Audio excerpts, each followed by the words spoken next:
but we thought that we had actually achieved something as a nation, but in fact we hadn't, right? There's the other side that says, you were actually suggesting that this goes back to the Reconstruction era, right? And Thomas Miller and sort of building government that actually cared about people in a way that there was opportunity for Black government to be competent and to actually care about the lesser of these, right? So there's these two kind of, I don't know, conflicting, I guess, thoughts. But in light of the fact and the presidency that we've seen for the last, I don't even know, it feels like 10 years, but it's only been, what, like a year and a half, thank you. Was Obama too conservative? Did we actually, in thinking that maybe, the sky is the limit, that's what this gentleman has actually shown, is that you can do pretty much whatever you want. In the light of the fact that, things like that happen to Prince happen every day to young Black people, the insane, the incarceration rate, the poverty rate,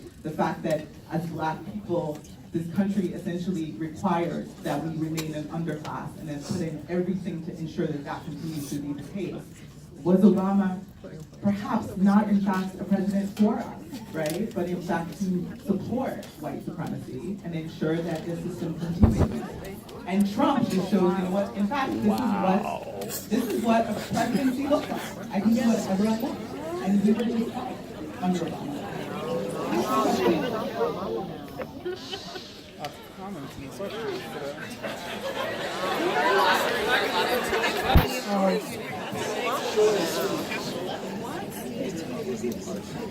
I mean, I think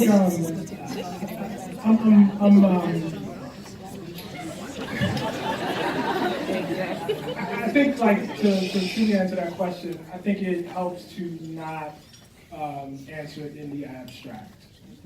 So the question is not, was Obama too conservative? It's what kind of African American could be president of the United States? And it couldn't be me. I know that, it couldn't be me, probably gonna be you.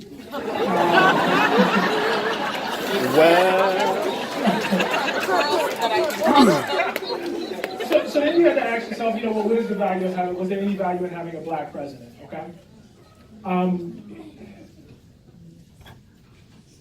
Generations and generations of Black people before this one dreamed of the day of having a Black president. When Obama left office, his popularity among Africans, I don't know what it was, like 95, whatever it was ridiculous. So I would submit that the answer from the vast majority of African Americans is yes. Yes, it is. And I think you can say that and still have, a pre-cogent and coherent critique of Barack Obama. Should, we have voted for Barack Obama is not the end of the conversation. Again, you have to look at it, even as you look at the decision, you have to think about what were your choices at the time? Hillary Clinton, basically Barack Obama, and John McCain. Do you wish one of those other people had been president? You gotta, take it within the moment. But then after you say, I think this was probably the best choice, that's not the end of the conversation. Was he too conservative? Yeah, he was. He was. He absolutely was. There's no question, in the world, about that. Did he apprehend the great danger that white supremacy posed to him, his presidency, and his legacy? No, not even in the least bit. Not even in the least bit. When whole majorities of the opposition party believe you are an illegitimate president, because that's what birtherism is. If you was born in Kenya, you're not a legitimate president. So that's what that is. When whole majorities believe that, when leadership sort of laughs and winks at that, instead of batting, that's a threat. And he just kind of laughed it off. Most Americans don't, actually believe. That's an actual threat, man. And it's not just a threat to you individually, because it's not about you individually. That's a threat to us. Did he apprehend that? No, he didn't. Did he apprehend that Trump actually could be president?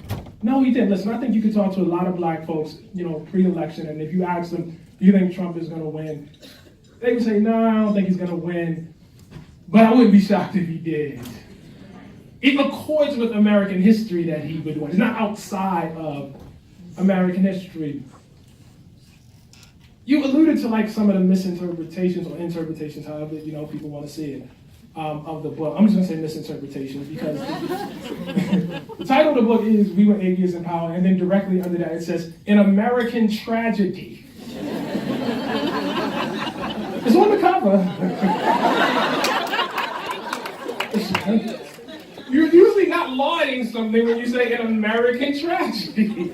That's usually not what you're doing. The first page, lays out where the title comes, literally on the first page. Now, if you don't want to see it that way, that's fine. That's okay. But all I can do is keep my side of the street clean. If I say I'm for reparations and you say what you're actually saying is you're for mass incarceration, I can't really fix that. I can only write what I write. You know what I mean? And try to write it in clear English. But one of the paradoxes I was obsessed with in that introduction and really throughout the book is actually that underestimation of white supremacy that allowed for a Barack Obama to be president. And it is that underestimation that led us to this current moment of great tragedy. The two are linked. They go together. And that's not, unusual in our history. You go back to Reconstruction. I mean, the black folks who were serving in government, they really believed they were going to be allowed to serve. They had to. They had to believe that. They really believed that they were going to, that they could reconstruct the South as this multiracial, democracy with protections across the board. These white folks ultimately would not run them out, that they would believe that they would cooperate. They were wrong. They were dead wrong. But they're not so different than Obama in that sense. What are we supposed to do here? What would I ask of him? Would I ask him not to believe that he could be president? Would I ask for that? No. There's great power in the symbol of having a black president. It's a whole generation of white kids in this country whose first memory and first knowledge of the presidency is going to be somebody black. That's not a small thing.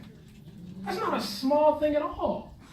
Now you can say that and then go through every line, of critiques from drones, from how we manifested American power abroad, killing civilians, the mealy-mouthed way healthcare went through and how we didn't offer all the protections that we should there, the way we bailed out banks but did not bail out homeowners, foreclosure. You can go right down the line. Right down the line. Saying I voted and I supported X, Y, and Z is not the end of your politics, it's the beginning of your politics. And you can have many critiques after that.